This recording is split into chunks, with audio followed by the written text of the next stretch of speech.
চিড়ের পোলাও, বাসন্তী পোলাও তো অনেক হলো, একবার সুজির পোলাও বানিয়ে দেখুন। ঘরে থাকা সামান্য উপকরণ দিয়ে এবং খুব সামান্য মশলা দিয়ে কিন্তু তৈরি করে নিতে পারবেন সুজির পোলাও, যা খেতে হয় দুর্দান্ত স্বাদের। আর বাচ্চা থেকে বয়স্ক সবাই কিন্তু এই রেসিপিটি খুব ভালোভাবে খেতে পারবেন। নমস্কার, আমি মিলি, আর আপনারা দেখছেন মিলিস লিটল কিচেন। নামে মাত্র তেল দিয়েই কিন্তু এই রেসিপিটি তৈরি করা যাবে। তাহলে আর দেরি না করে আজকের রেসিপিটি চলুন শুরু করা যাক। আমাদের আজকের রেসিপি হলো সুজির পোলাও। সুজির পোলাও বানানোর জন্য সবার প্রথমেই কড়াইতে দিয়ে দেবেন 1 কাপ মতন সুজি। এবার এই সুজিটি কিন্তু আপনারা ড্রাই রোস্ট করে নেবেন। মিডিয়াম ফ্লেমে মোটামুটি 5 থেকে 7 মিনিট মতন এইভাবে চালালে দেখবেন সুজি থেকে একটা ফ্লেভার বেরিয়ে আসছে এবং সুজির রঙটাও কিন্তু চেঞ্জ হয়ে যাচ্ছে। খুব ভালোভাবে ড্রাই রোস্ট করে সুজিটি অন্য পাত্রে তুলে রাখবেন। এরপর কড়াইতে দিয়ে দেবেন 1 চামচ মতন দেশি ঘি। ঘিটা গরম হয়ে গেলে দিয়ে দেবেন সামান্য একটু কারি পাতা, আর দিয়ে দেবেন কালো সর্ষে ফোড়ন। এরপর ভালোভাবে মিক্স করে নিলে দেখবেন কারি পাতার ফ্লেভারটা খুব সুন্দরভাবে বেরিয়ে আসছে।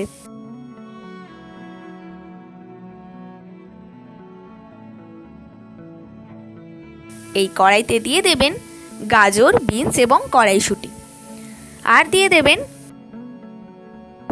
দিয়ে দেবেন ভিজিয়ে রাখা কাঁচা মুগ ডাল। এখানে সমস্ত সবজি দেখুন খুব ছোট ছোট করে কাটা আছে। আপনারা চাইলে কিন্তু এখানে আলুও ব্যবহার করতে পারেন। এরপর সমস্ত উপকরণগুলো কিছুক্ষণ মিশিয়ে নিয়ে দিয়ে দেবেন কেটে রাখা টমেটো কুচি। এখানে আমি একটি মিডিয়াম সাইজের টমেটো ব্যবহার করেছি। এরপর ঝালের জন্য কিন্তু দিয়ে দেবেন কাঁচা লঙ্কা কুচি। এটা বাচ্চাদের জন্য তৈরি করলে কিন্তু কাঁচা লঙ্কাটা আপনারা অ্যাভয়েড করতে পারেন।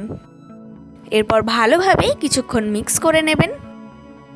মিলিস লিটল কিচেনে যদি আপনারা নতুন হয়ে থাকেন তবে অবশ্যই চ্যানেলটিকে সাবস্ক্রাইব করে বেল আইকনটি ক্লিক করে দেবেন, যাতে এই চ্যানেলে হওয়া সমস্ত রান্নার আপডেট সবার আগে আপনাদের কাছে পৌঁছে যায়। ভিডিওর ডেসক্রিপশানে আমার ফেসবুক পেজের লিঙ্কটিও দেওয়া রইল। আপনাদের কাছে অনুরোধ রইল আমার ফেসবুক পেজটিকেও ফলো করার জন্য। এরপর এর মধ্যে দিয়ে দেবেন স্বাদ অনুযায়ী লবণ। আমি কিন্তু এখানে সন্দক লবণ ব্যবহার করছি, কারণ এই রেসিপিটি আপনারা উপোস বা পুজোর দিনেও কিন্তু খেতে পারেন। এরপর দিয়ে দেবেন সয়াবিন। এখানে আমি সয়াবিনগুলো সামান্য একটু জলে সোক করে নিয়ে টুকরো টুকরো করে কেটে রেখেছি। আর দিয়ে দেবেন পনিরের কিউব। এরপর সমস্ত উপকরণগুলো আবারও কিছুক্ষণ এইভাবে ভেজে নেবেন।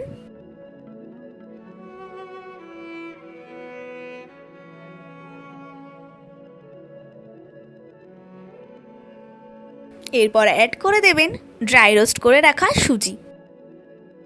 এবার সমস্ত উপকরণের সঙ্গে সুজি কিন্তু খুব ভালোভাবে মিশিয়ে নেবেন।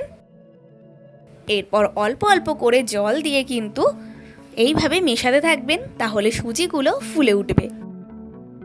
অল্প অল্প করে কিন্তু আপনারা জলটা অ্যাড করবেন, না হলে কিন্তু এখানে সুজিটা ঝরঝরে হবে না আর খেতেও একদম ভালো লাগবে না।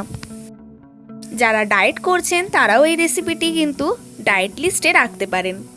আর পুজো পার্বণ বা উপোসের দিনেও কিন্তু আপনারা এই রেসিপিটি রাখতে পারেন।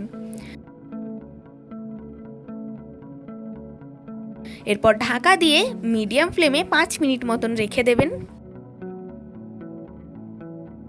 দেখুন সুজিটা কিন্তু ফুলে গেছে। এরপর গ্যাসটা কিন্তু আপনারা অফ করে দেবেন। কিছুক্ষণ খোলা হাওয়ায় এইভাবে রাখলে দেখবেন সুজিটা খুব ভালোভাবে কিন্তু ঝরঝরে হয়ে যাচ্ছে। তাহলে আমাদের সুজির পোলাও কিন্তু একদম রেডি হয়ে গেছে। এই সুজির পোলাওতে কিন্তু আপনারা চিনেবাদাম, কাজু বাদাম এবং কিশমিশও অ্যাড করতে পারেন। তাহলে দেখতেই পেলেন কতটা কম সময়ে কিন্তু এরকম ঝরঝরে সুজির পোলাও তৈরি করা গেল। আর দেরি না করে আমার মতন করে এই রেসিপিটি একবার তৈরি করে ফেলুন। আশা করছি এই রেসিপিটি কিন্তু আপনাদের ভীষণ ভালো লাগবে। আবার আপনাদের সাথে আমার দেখা হবে নেক্সট ভিডিওতে নতুন একটি রান্নার সঙ্গে। আপনারা ভালো থাকবেন, সুস্থ থাকবেন। আমার আজকের এই রান্নাটি যদি আপনাদের ভালো লেগে থাকে এবং সহজ বলে মনে হয়ে থাকে, তাহলে অতি অবশ্যই একটি লাইক দিয়ে যাবেন এবং কমেন্ট করে জানাতে কিন্তু ভুলবেন না।